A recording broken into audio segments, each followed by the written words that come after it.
Let's get this bread. PresentPulse. Thank you, ChatGPT, for this name. Could I please get a volunteer from the class to read this problem statement? Ooh, pick me. Joey. All right. Problem statement. Modern technology significantly contributes to the stress experienced by individuals worldwide. Meditation has long been utilized for stress reduction. This project applies modern technology with the goal of investigating the influence of meditation on an individual's pulse rate and, in turn, their stress levels. To achieve this goal, a biometric sensing glove is in development with flex and pulse sensors, haptic feedback, and an Arduino microcontroller for logic control and data collection. You put so many big words in that. Thank you, Joey. That was unbelievable. That was beautiful, thank you. All right, we have our sensor summary, y'all. 2 sensors, just as Joey said, flex sensor and pulse sensor. This flex sensor uses a direct analog connection to the analog pin, so we could just call that a physical connection to analog pin as our communication protocol. The pulse sensor uses I2C communication, and both of these are going to be sampled at 3 Hertz. They are sampling bodily functions, which these ones in particularly aren't very fast at their maximum rate, so 3 Hertz is going to work.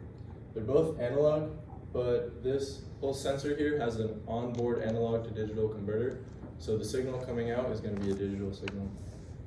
This flex sensor, as you may be able to guess, measures the physical phenomenon of flexure, specifically in the fingers. This pulse sensor uses something called PPG, which is measuring a change in intensity of light. So PPG is an acronym, an easy way to say this big fancy word. I want us to learn it together, okay? So say this along with me. Photoplethysmography. Photoplethysmography. So as your blood vessels pump blood, they change volume. And as the light is reflected into those blood vessels, when the volume changes, the intensity coming out is going to be different.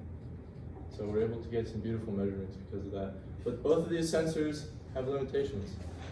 Obviously, as any sensor does, we have a temperature range limitation. This flex sensor has a range of motion limitation. And unfortunately, the life cycle of the flex sensor is over 1 million cycles, so you won't be able to flex your fingers that many more times than 1 million. If you wanted to use this 2 million times, you're out of luck. So, sorry. Moving on to the circuit schematic. We have this separated into 3 modules: our flex module, our pulse sensing module, and our vibration module. This is for haptic feedback, and all of these boxes here tell you where it's going to connect on our Arduino Uno. This is what it looks like in real life. We have these beautiful color-coded wires. This is the flex sensing area. Flex sensors are attached here. This is our I2C line here that is going to connect to this device, which is the vibration driving module, and it's going to connect up here to our pulse sensing module. So that vibration driving module uses I2C as well. This is how I like to collect data on my desk. It's a very calming place for me. I like to turn the light on, which you can see. It creates a good focus environment, so I recommend having the light while you guys try to focus. So I have these feedback LEDs right here. As you can see, this red one is on. The red one is the pulse because our blood is red. Some people say it's blue, but I'm not sure about that. I say it's red. These 2 are for the flex sensors because there's 2 flex sensors. Pretty intuitive, I would say. And they're yellow because that's what I have. So moving on to the software, I'll take questions at the end. We have the data collection part of the software, which is written in Arduino. At the beginning, we're going to define our libraries. We have the wire.h, which is going to allow us to have I2C communication. And we have our max30105 library, which is going to allow us to set up that pulse sensor and initialize it. And our heartrate.h includes this very fancy function, which allows us to check for a beat based on our pulse data. Moving on to the setup, this is where we do our classic I2C, trying to find our device. This is pretty standard for I2C. And if we found that pulse sensor, then we're going to set it up. We're going to do some fancy stuff with the LEDs. This is just letting you know that the sensor is running, and there's a green LED on board that we're going to turn on because we don't want it on. Second part of the data collection software is the loop. At first, we check if we're within a 60-second interval, so we're going to collect data for 60 seconds. This makes the BPM calculations very easy because if we have 1 minute, we count how many beats are in that minute. That's beats per minute. So at first, we get our IR value here. It's just get IR, very simple. Then we use the fancy check for beat function to see if we check for a beat, we're going to put a 1 and a beat spotted output. And if we did not spot a beat, we're going to put a 0. And at the end, we print this out in a very nice way. We get a column of values that goes time, IR value, and beat spotted. So once we have all those values from our 60-second session, we need to visualize that data because right now it's just text. And at first we load in the data into this MATLAB script. We split up the values into their respective columns, time, IR value, and beat spotted. And then we go through this beat spotted column, and we just want to know the time and the IR value when we found a beat. That's the only values we need, and you'll see why in the plotting. Since we did 60 seconds for our session, we get this really easy way to see what our beats per minute is. We take the count from this loop, and we just subtract 1. And then for plotting reasons, we find the minimum IR value of all this data and the maximum IR value. And finally, we go ahead and plot the data. So at first, we have these two booleans, show beat dots and show beat lines. I have two ways of visualizing when the beats happen, dots and lines. The dots are nice big dots on the graph. And the lines, they're dotted lines that go up and down all the way throughout the graph, but I found that they're very intrusive, so for now I just set it to false. Then we go ahead with a marker size that's bigger than the line width for our IR values, because we want to see those discrete data points. We don't want to just smooth out our data, pretend like we have all kinds of lines there. And then we go through and we do our logic for the beat spotting plotting. So if the boolean for show beat lines is true, then we want to show the beat lines and we want to plot all those. And if the show beat dots is true, then we want to go through that logic and put a marker every single time we found a beat. We want to put it at the time and the IR value.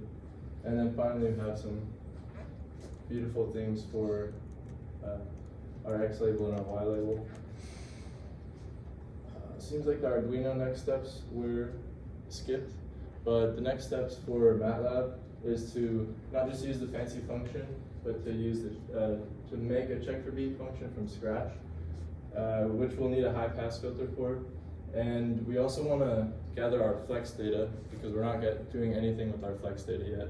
So we want to have subplots for that. And ideally, I want to have an animation where the flex data and the IR data is going along in a video rather than just one huge long graph, because everything gets really small and really squished. And for the next steps of the data collection, we need to collect that flex sensor data, and we're going to change the output so it's just sending the IR value and the time, because we won't need that beat spotted anymore if we have our own check for beat function here. Finally, we have the output. So we go from a physical phenomenon on this glove, which you put your thumb in and the rest of your 4 fingers if you got them, and we get this textual data, which is very hard to figure out what's going on, and we get to see this beautiful plot, which looks pretty close to standard, industry standard. You could sell this as it is. I think you'd get a good amount for it, but you could get even more if you remove that DC offset, because you can see it's going all over the place. And I wasn't even moving my finger at this point. It's just so sensitive. So that's all, folks. Any questions?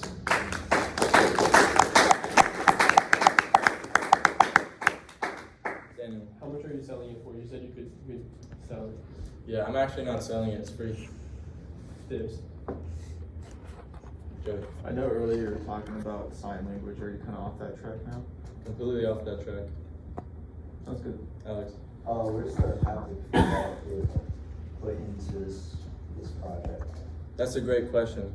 So on the palm, there is a linear actuating motor, which will give the haptic feedback. And the idea is that you start your session by putting your hands in a certain position. And to allow the user to know that they started their data collection session, the motor will vibrate. And then at the end, it'll vibrate as well, but I might be adding like every minute it'll vibrate, so the user knows, okay, a minute's gone by, a minute's gone by. Thank you for that question. Do you want to have, if you're doing the buzzing it to turn it off, or that it's done, do you want to do something else to show that it's working every minute? So that you don't have it buzzing at the minute and thinking it's off? Good point. There's different vibration patterns, so it'd be good to choose one that's very distinctly, this is the 1 minute versus this is the off session end. Thank you. What kind of data do you hope to get from the flex sensors? It'll be just the integer value between 0 and 100, or 1023. And so basically I'll have to decide what range of that value is going to be the specific gesture. So like what will the user be looking for on that? The user won't be seeing any data. The data will come out afterwards, but the user will just already know, maybe by reading an instruction manual, that they need to put their hands in a certain position, and once they're there, Gotcha. What's the hardest part that you've come across so far in your project plan? Thank you for that question. You can say nothing if you mean nothing. Oh, just need some reflection time. I have a good Well, you could use to Well, the hardest part was really hard. I was feeling really sad during this day because of this project. I had an older version of the Arduino IDE, and I was trying to download the library for the vibration module, and it wasn't working. No. And it was all kind of, cannot find this file, directory unknown, all this red and orange text. And that was really tricky, until I upgraded to the newest version. Oh, I'm sorry you had to go through that. So you have 2.2, right? Yeah, So you can't, so how did you get your data? I downgraded back to 1.8.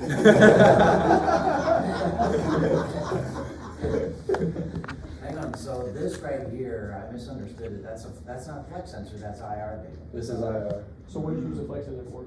Oh, sorry. No, What did you use a flex sensor for? nothing yet. Okay, so to avoid aliasing, what do you sample at? What should you sample at? So due to the 220 beat per minute maximum minus your age, I say around 200, which is about 3.3 hertz.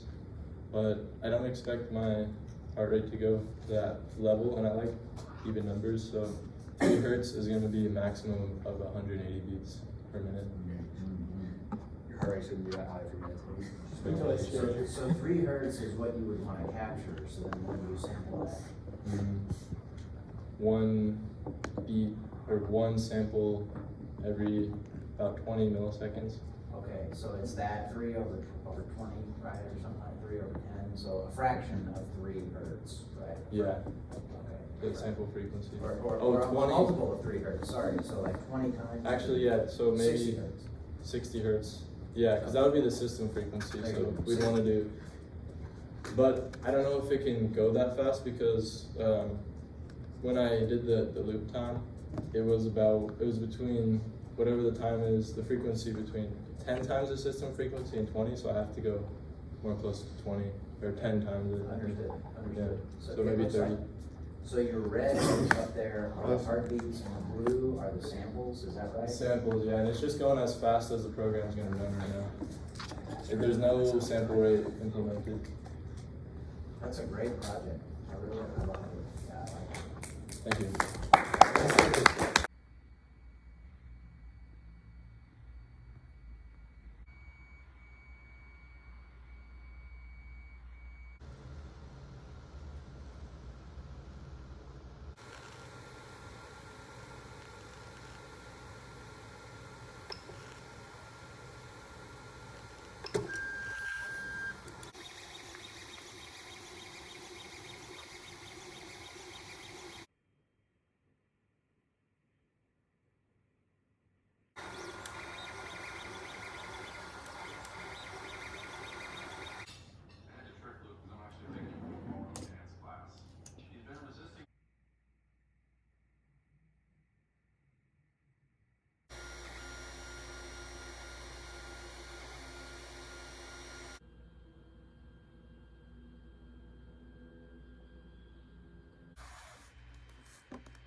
Hello everyone, thank you for coming. My name is Leonard Farrell, and this is PresentPulse.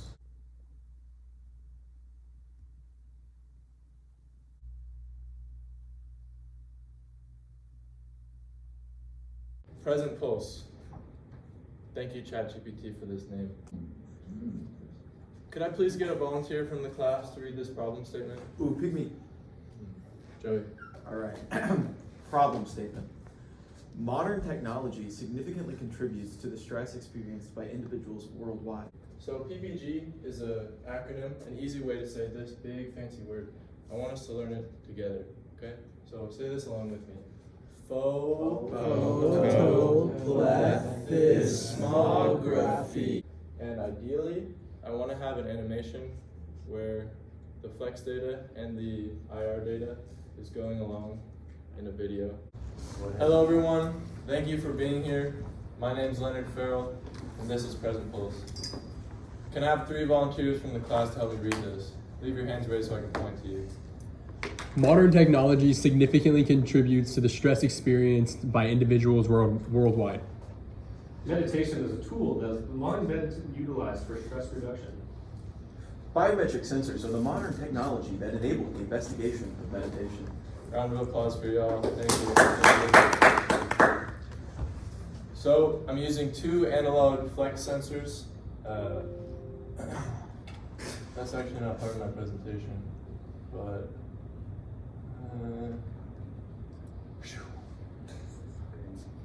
sampling these sensors at 20 Hertz. I'm also using a Max 30102 heart rate sensor. It uses the I2C communication protocol, sampling at 20 Hertz as well. And it's an analog sensor, but there's an onboard analog to digital converter. The physical phenomenon that this measures is a change in intensity of light. We learned this fancy word last time, but learning is about repetition. So please repeat this phonetics after me. Photoplethysmography. Then all together. Photoplethysmography. Good job, and thank you. The circuit has 5 components. The core is the Arduino Uno. The flex sensor module here has 2 voltage dividers as well as feedback LEDs. The pulse sensor module has the pulse sensor and a feedback LED. And the vibration module, which is used for haptic feedback, has the vibration motor driver, which uses the I2C communication protocol, and the vibration motor itself. The SD shield is no longer in use. On the left here, you can see the circuit I designed and soldered for the glove, right here. And on the right is the SD shield, which no longer in use, so no SD shield functionality is there, but it's really just now a proto board to connect between the glove and the Arduino. For the CAD models, on the top left, you can see the evolution of the station, which is where I keep the SD shield, the Arduino, and the battery. At first, we had a wrist-mounted design. Didn't work because the straps would slip down the wrist, and then so we switched to a hip-mounted design, which is featured here during this lab presentation. And right here you can see the models that go on the glove itself. So an example of how I collected data. This is a meditation session, and for this presentation I collected data at rest as well, and with activity, walking around. Did you catch that last part, Dr. Compier? I'll play it again for you.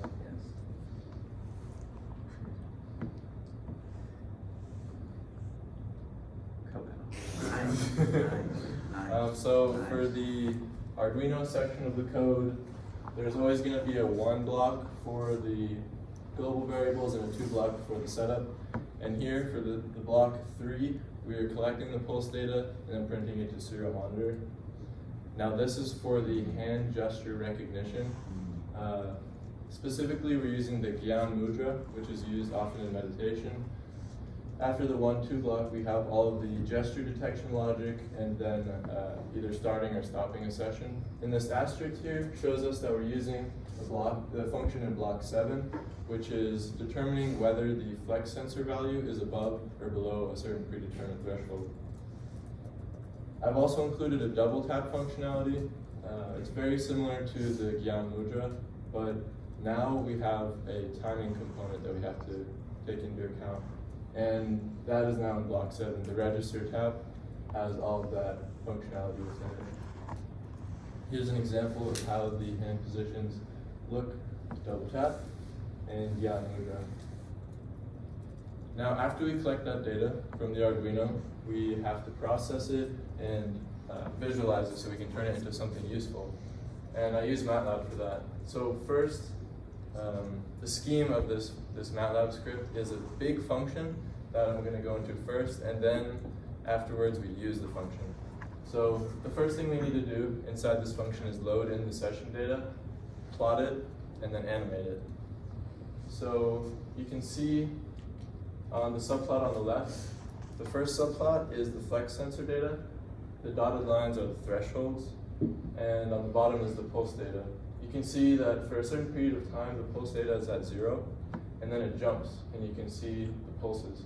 That jump occurs once the hand is put in the Gyan Mudra position. Next, after we have that done, we have to filter the data so that we can determine where the beats were spotted. There's a lot of low and high frequency noise that makes this more difficult without a filter, and there's also a very large DC offset. So with the help of Dr. Compier, we created a bandpass Butterworth filter. After we filter the data, we need to check for where the beats were, and we're using 2 methods for that. And after that, we plot it. So here you can see the 2 methods at work. This is a zoomed in version of this big red line here. Up there, that gray is the raw data with the huge DC offset. So you can see the blue dots are a threshold method, and the red dots are a slope method. They work very similarly in periods of regular oscillation, but once the oscillations become irregular, like here you can see the slope method way outdoes the threshold method. So we're using those points to approximate the beats per minute throughout the session. With inspiration from Joey, I'm using a moving window average to calculate those BPMs and then plot them. So here's one example of the output from the function. This is actually the time series of BPM data that is all we're really receiving from the function. That's the only input, or the only output. So here we're actually using the function 3 times, one for the rest, meditate, and the activity session, and then we plot it all. So the blue is the rest, the yellow is the active, and the red is the meditation. From this data, you can see that meditation is highly effective at reducing pulse rate. Can I get the time? You have 3 minutes left. All right, perfect. So I've prepared a trailer for a longer video about this process that I'll be putting out. Okay, enjoy. Hit the lights. Can we dim the lights? We have time. We have time. Or... Yeah, go ahead. Is it just this Calm one and collected he is. He meditates.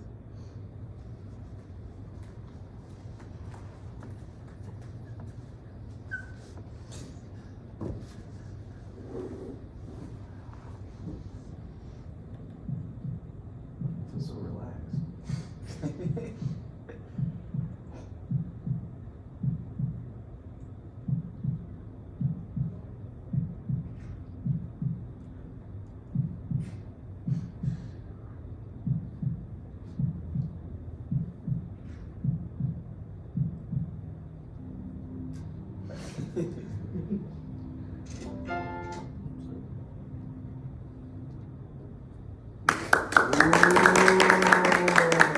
Very nice. Man, But that's not all, folks. the suspense.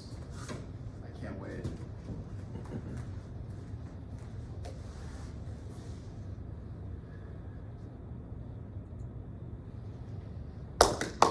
This is my YouTube channel. Today I learned don't put the T in. If you want to find this channel, just type in Leonard Farrow. Okay. So that's all. Any questions? Wow. What's the time? Are we A on? minute. Did you like manually measure your heart rate while doing this to make sure that you had like relatively normal beats per minute? Nope. I actually just trusted the pulse sensor data. I would have liked to have something like a Fitbit or an Apple Watch or holding, but it's just so long to like count after 10 minutes, just, I'm not sure that Okay. it would be effective. You wouldn't be meditating, you counting. It's a good point as well, yeah. Yes. I really like that this shows like a good meditative, that it's so good. Do you know why, in like your background research, why the Quantum Mudra like works so well? I think it's because it allows you to have a more focused whole body. You know, if your hands are just wherever, then it's not a point of focus, but everything you can do to focus your body and your mind more helps with the meditation. How did you make the MATLAB animation movie go by? It was really good. Thank you. So I had a moving window as well, and I just incremented I. So I had the excellent change one after the other, and So I put it into a live script, which Alex helped show how to do, and then just exported it from there. So it'll export an AVI or an MP3 or 4? Really? Yeah. Okay, right from MATLAB. MATLAB did Yeah, it for you. yeah, as long as it's live script, you can export it. I didn't know that. Thank you. Okay, That's all, let's switch. Yeah, let's switch. Yeah. Okay. That was perfectly timed, Leonard. Thank you, Leonard. I like Follow that. that. Follow that.